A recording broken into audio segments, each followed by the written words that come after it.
اس وقت کافی مزے کا خیز ہے۔ پوری دنیا میں پاکستان ایک مذاق بن کے رہ گیا ہے، اور اس کی یہ سلسلہ شروع ہوا جب سے یہ ایک نئی کمپنی جو ہے وہ معرض وجود میں لائی گئی۔ انڈیا ابھی ہم دیکھیں تو انڈیا جو خرید رہا ہے روس سے تیل، یعنی کہ وہ اب سعودی عرب سے بھی زیادہ بڑا بیچنے والا ہو گیا روس انڈیا میں تیل، عراق کے بعد۔ ہم صرف بھارت کو ہی اپنا دشمن رکھ سکتے ہیں اور ہم مزید دشمن دنیا میں نہیں بنا سکتے، نہ ہمیں بنانے چاہیے جوہری قوت یا جوہری طاقت رہنے کے لیے۔ مشکل فیصلے عوام کو ٹھڈے ماریں گے، یہ کر دیں گے وہ، لیکن اس کے ساتھ کوئی بھی ملک کوئی معاملہ طے کرنے کے لیے تیار نہیں ہے، اور وہ سعودی عرب ہمارے انتہائی بردر دوست ملک ہر مشکل گھڑی میں ہمارے ساتھ نہیں تیار، قطر نہیں تیار، چائنا نہیں تیار، اور باقی ملک بھی نہیں تیار۔ جو جتنا طاقتور ہوتا ہے اسی کے حساب سے وہ اپنے معاملات کو طے کرتا ہے۔ یہ تو ایک بالکل حقیقت ہے۔ آپ نے بالکل درست فرمایا، یعنی انڈین پریشر اتنا تھا کہ اس نمائش گاہ میں گیا، اس نمائش گاہ میں وہاں تک جانے والے تمام بینر جو پاکستانی ایمبیسی نے لگائے تھے وہ اتروا دیے گئے۔ ایک لفظ اس پہ مودی کہتا نہیں ہے۔ روبوٹ ہیں، انفارمیشن ٹیکنالوجی میں ان کی اس میں کافی مزے کا خیز ہے۔ پوری دنیا میں پاکستان ایک مذاق بن کے رہ گیا ہے، اور اس کی یہ سلسلہ شروع ہوا جب سے یہ ایک نئی کمپنی جو ہے وہ معرض وجود میں ایک پوری کی پوری مذاق چل رہا ہے پوری دنیا میں۔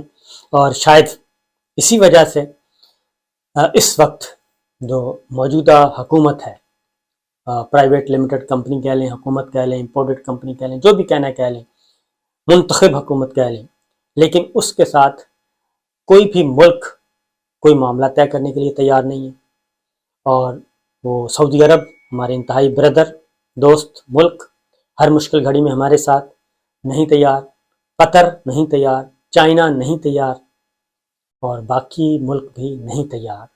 یہ ہے ہماری اس وقت کی خارجہ پالیسی اور ہماری دوستی اور یاری کا ایک عملی طور پہ جو نمونہ ہے۔ انڈیا ابھی ہم دیکھیں تو انڈیا جو خرید رہا ہے روس سے تیل، یعنی کہ وہ اب سعودی عرب سے بھی زیادہ بڑا بیچنے والا ہو گیا روس انڈیا میں تیل، عراق کے بعد۔ تو سر یہ بھی تو ہے نا صورتحال، ہمارا ہمسایہ ملک روس سے تیل خرید سکتا ہے، ہم نہیں خرید سکتے کیونکہ سینکشن ہیں اور ہم اس سینکشنز کے ظاہر پابند ہیں، پھر جو دل چاہتا ہے امریکہ وہ کر رہا ہوتا ہے پوری دنیا میں۔ دیکھیں، جو جتنا طاقتور ہوتا ہے اسی کے حساب سے وہ اپنے معاملات کو طے کرتا ہے۔ یہ تو ایک بالکل حقیقت ہے۔ آپ نے بالکل درست فرمایا، یعنی یا اپنے دشمن کی تعداد کو ایک تک ہی محدود کر سکتے ہیں، یعنی ہندوستان۔ ہم صرف بھارت کو ہی اپنا دشمن رکھ سکتے ہیں اور ہم مزید دشمن دنیا میں نہیں بنا سکتے، نہ ہمیں بنانے چاہیے جوہری قوت یا جوہری طاقت رہنے کے لیے۔ جانتی ہے کہ وہ ایئر ہوسٹسیں جو ضیاء الحق کے دور میں بھرتی ہوئی تھیں آج پھپھیاں، خالائیں، نانیاں اور دادیاں بن گئی ہیں، ابھی بھی ایئر ہوسٹس ہیں۔ ایسا گھریلو ماحول ملتا ہے پی آئی اے کے جہاز میں، مزہ آ جاتا ہے۔ بالکل ایسے لگ رہا ہوتا ہے ایک طرف سے نانی ٹائپ، ایک طرف سے خالہ ٹائپ، ایک طرف سے پھپھی ٹائپ، اور نخرے بھی وہی ہوتے ہیں۔ جیسے پھپھی سے گھر میں کوئی چیز مانگ لے نا، ایسی ایئر ہوسٹس جو پھپھی جیسی دکھ رہی ہوتی ہے، اس سے آپ مانگ کے دیکھیں، آئے ہائے پھر جو آپ کا حال ہوگا۔ مشکل فیصلے عوام کو ٹھڈے ماریں گے، یہ کر دیں گے۔ سعد عمر صاحب آئے، چیخیں نکال دوں گا، 3 سال تک چیخیں نکال دوں گا۔ ارے یہ سٹائل ہوتا ہے یار؟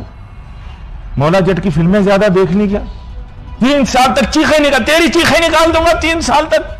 اس کو ایک پرائیویٹ لمیٹڈ کمپنی کے طور پہ ایک اسلامی جمہوریہ پاکستان کو چلانے کی کوشش کی جا رہی ہے کہ جیسے کسی کی پرائیویٹ لمیٹڈ کمپنی ہے اور وہ جو چاہے کرے۔ ایک پرائیویٹ ادارے کا سربراہ جو ہے وہ سی ای او ہوتا ہے، سیاہ و سفید کا مالک ہوتا ہے، کوئی قانون نہیں، کوئی آئین نہیں، کوئی کچھ نہیں، وہ اپنی فیکٹری میں جو چاہے کرے۔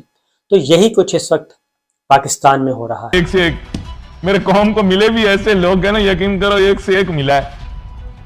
وہ ایک فلم آتی تھی نا، ہیرو یاد رکھو صرف ایک ہوتا تھا، امیتابھ، لیکن فلم میں ولین بہت کو ہوتے تھے اور ویمپس بھی ہوتی تھی، یعنی خواتین جو ولین ہوتی ہیں ان کو ویمپ کہتے ہیں۔ افسوس کی بات یہ ہے ناظرین کہ ہم معیشت کی میم نہیں جانتے۔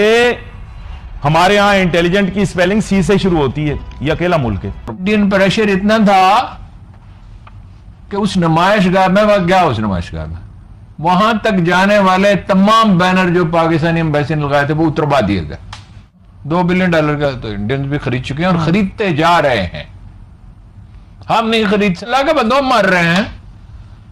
ہمارے گھروں میں بجلی نہیں ہے, ہماری انڈسٹری نہیں چل سکے گی, ہم کمپیٹ نہیں کر سکے. پیسے ہمارے پاس نہیں ہے, زہر کھانے کے پیسے نہیں ہیں حکمرانوں کے پاس, یعنی کہ وہ خود بتاتے ہیں خزانہ ہمارا خالی ہے.